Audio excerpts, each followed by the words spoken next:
नमस्कार विद्यार्थी मित्रों, मैं पवन सर कक्षा 12 अर्थशास्त्र विषय पाठ 1 अर्थशास्त्र में आलेख की चर्चा कर रहे हैं। विद्यार्थी मित्रों, हम पिछले वीडियो में आकृति के प्रकार की चर्चा किए। आज हम देखेंगे वृत्तांश आकृति। आप देख पा रहे हैं कि वृत्तांश आकृति किसे कहते हैं। तो विद्यार्थी मित्रों, यहाँ पर परिभाषा दी हुई है। सबसे सरल और सबसे छोटी, वृत्तांश अर्थात वृत्त का अंश। वृत्तांश अर्थात वृत्त का अंश। दूसरी परिभाषा विद्यार्थी मित्रों यहाँ पर दी गई है। कुल जानकारी के उपविभागों को वृत्त के अंश के अनुपात में, कुल जानकारी के उपविभागों को वृत्त के अंश के अनुपात में जब दर्शाया जाता है तो उस आकृति को वृत्तांश आकृति कहते हैं। विद्यार्थी मित्रों का कहते हैं, वृत्तांश आकृति कहते हैं। इस तरह से आपने यहाँ पे परिभाषा देखी। अब इस परिभाषा के आधार पर विद्यार्थी मित्रों हम आगे तालिका और आकृति की चर्चा करेंगे। उसके पहले हम थोड़ी जानकारी ये जानना चाहेंगे कि वृत्तांश आकृति बनाने के लिए हमारे पास साधन क्या होने चाहिए। ठीक है, तो यहाँ पर विद्यार्थी मित्रों हमें स्केल अर्थात फुटपट्टी की कोई ज़रूरत नहीं है। हमें एक चंदा लेना है, गोल आकार का होता है। बाजार में आपको 5 रुपये 10 रुपये में आसानी से मिल जाता है। ठीक है, उसके माप के आधार पर हम वृत्तांश आकृति को बहुत ही सरल पूर्वक तैयार कर सकते हैं। विद्यार्थी मित्रों, वृत्त का क्षेत्रफल जो होता है वो 360 डिग्री का होता है, 360 अंश का। ठीक है, तो 360 अंश होने से चल का कुल मूल्य 360 दर्शाया जाता है और जानकारी के अनुपात के आधार पर वृत्तांश बनाकर जो भी संबंधित वहां पर मूल्य दिए हुए हैं, जो भी संबंधित मूल्य आपको दिया हुआ होगा, आप देख पा रहे हैं यहाँ पर एक सूत्र दिया हुआ है, वृत्तांश ज्ञात करने की रीति। ठीक है, तो वृत्तांश बराबर संबंधित मूल्य बटे में कुल मूल्य गुणे में 360। अब हमें जो यहाँ पर तालिका आपको दिखाई दे रही है, इस तालिका के अंदर जो भी अंक दिए गए हैं, ये जो भी उप विभाग दिया गया है, इन उप विभागों का हमें क्या करना है, गुणा भाग करके ये अंश निकालने हैं। जब तक हम ये अंश नहीं निकालेंगे तब तक हमारी वृत्तांश आकृति सही नहीं बनेगी, क्योंकि इसका कुल माप आप अभी देखेंगे तो 100 हो रहा है।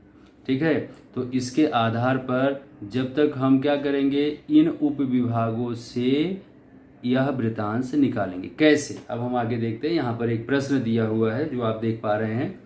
अलग अलग वस्तुओं में एक विद्यार्थी द्वारा, एक विद्यार्थी उपयोग किए गए जेब खर्च का प्रतिशत, एक विद्यार्थी है अलग अलग वस्तुओं के पीछे अपना जेब खर्च करता है, तो किन किन वस्तुओं के पीछे विद्यार्थी जेब खर्च करता है वह देखिए आप।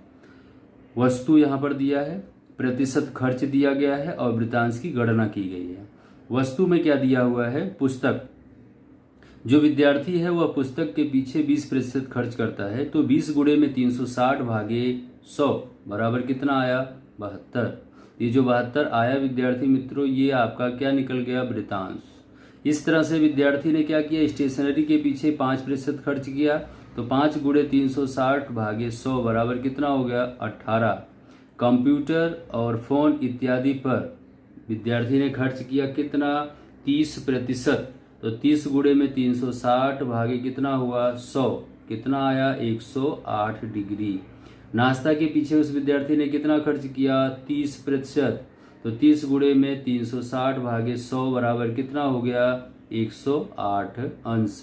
कपड़ा के पीछे विद्यार्थी ने कितना खर्च किया, 15%, 15% मतलब 15 गुणे में 360 भागे 100 बराबर कितना आया, 54। तो आपके पास ये जो तालिका में उप विभाग दिया हुआ है, इसका कुल योग 100 हो रहा है। अब इन उप विभागों का हमने 360 से गुणा करके 100 से भाग करके कुल उप विभागों का हमने क्या निकाला, वृत्तांश।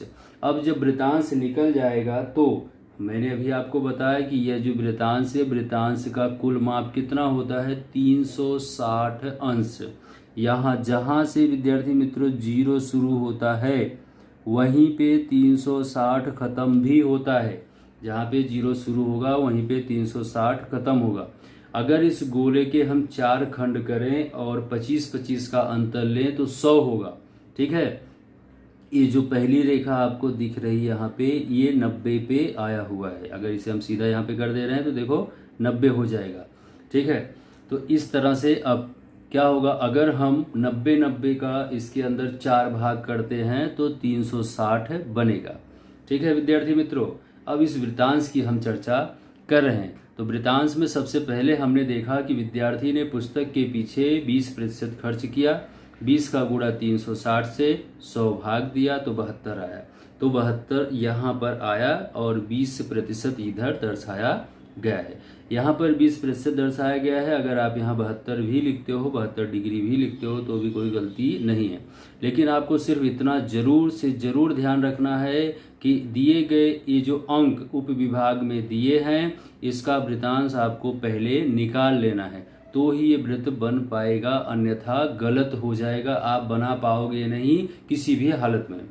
दूसरा दिया हुआ है, स्टेशनरी के पीछे विद्यार्थी ने 5% खर्च किया, जिसका माप कितना आया था 18, ये रहा। उसके बाद फ़ोन और पुस्तक के पीछे, कंप्यूटर के पीछे 30% खर्च हुआ, जिसका माप कितना आया था 108, जो यहाँ पर देखो दर्शाया गया है। उसके बाद नाश्ता के पीछे विद्यार्थी ने 30% खर्च किया, तो 30 गुणे में 360 भागे 100 बराबर कितना आया 108, जो यहाँ पर दर्शाया गया है। उसके बाद लास्ट कपड़ा के पीछे 15% खर्च हुआ, 15 गुणे में 360 भागे 100 बराबर कितना हुआ 54, जो यहाँ पे ब्लैक कलर में आपको दिखाई दे रहा है। अब मैंने आपको पहले भी बताया है कि जब हम कोई आकृति आलेख बनाते हैं, स्तंभ हो कि पास पास की हो कि विभाजित हो कि आज जो हम सीख रहे हैं वृत्तांश, एक से अधिक इसके अंदर उप विभाग दिए हुए हैं, तो सभी उप विभागों को हम एक ही शेड या कलर में भर सकते नहीं हैं। इसलिए इनको अलग अलग दर्शाने के लिए हमें अलग अलग कलर मतलब रंग या शेड लेना जरूरी है।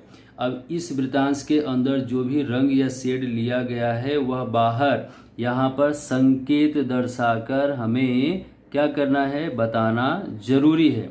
आप यहाँ पर देख पा रहे हैं ये जो पुस्तक की रेखाएं जो शेड बना हुआ है, देखो पुस्तक वाले भाग में भरा हुआ है। स्टेशनरी के लिए जो भी यहाँ पर चिन्ह दर्शाया गया है वो स्टेशनरी के लिए दिया गया है। साधन में जो फ़ोन और कंप्यूटर था उसके लिए देखो यहाँ पे, और नाश्ता के पीछे सादा रखा हुआ है तो यहाँ पर देखो सादा रखा हुआ है। इस तरह से कपड़ा में ये ब्लैक कलर भरा हुआ है तो कपड़े में ब्लैक कलर। इस तरह से क्या होगा, हम इसे समझाने में सरल बना सकते हैं और हमारे समझने में भी इसकी सरलता देखने को मिलती है। ठीक है, इस तरह से विद्यार्थी मित्रों हम देखेंगे, आप एक बार फिर से इसे ध्यान से सुनिए कि वृत्तांश आकृति बनाते समय ध्यान में कौन कौन सी बातें रखनी है। सबसे पहले आपको क्या ध्यान रखना है कि 360 डिग्री का यह वृत्त बनना चाहिए। वृत्त बनाने के लिए मैंने आपको बताया कि मार्केट में, बाजार में आपको 5 से 10 रुपए का एक चंदा मिलेगा, जिसकी मदद से आपको बनाना है।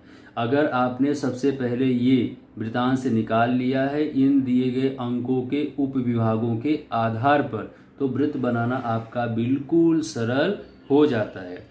जानकारी को प्रत्येक संबंधित मूल्य के आधार पर, जो जानकारी यहाँ पर दिया गया है 20, 5, 30, 30, 15 आधार पर वृत्तांश ज्ञात किया गया है। देखो 72, 18, 108, 108, 54। ठीक है, अब इन सब का योग कितना यहाँ पर हुआ 360, जो होना चाहिए। अगर यहाँ पर योग 360 नहीं आ रहा है तो ये साबित करता है कि आपके जो ये वृत्तांश निकाले हैं आपने वो बिल्कुल गलत है। यदि किसी दो समयावधि या दो प्रदेशों के बीच हम तुलना कर रहे हों तो हमें दो वृत्तांश, दो आकृति उसके पास पास में बनानी होगी और कुल मूल्य के आधार पर ही वे वृत्त बनेंगे। कुल मूल्य के आधार पर मतलब ये जो मूल्य दिया हुआ है इसके आधार पर उसका वृत्त तैयार होगा। अगर छोटे अंक वाली जानकारी है तो छोटा वृत्त बनेगा, बड़े अंक वाली जानकारी है तो विद्यार्थी मित्रों बड़ा अंक बनेगा। इस तरह से विद्यार्थी मित्रों वृत्तांश आकृति यहाँ पे पूरी होती है। आप लोग इसे ध्यान से मेरे वीडियो को देखकर अच्छी तरह से समझिए।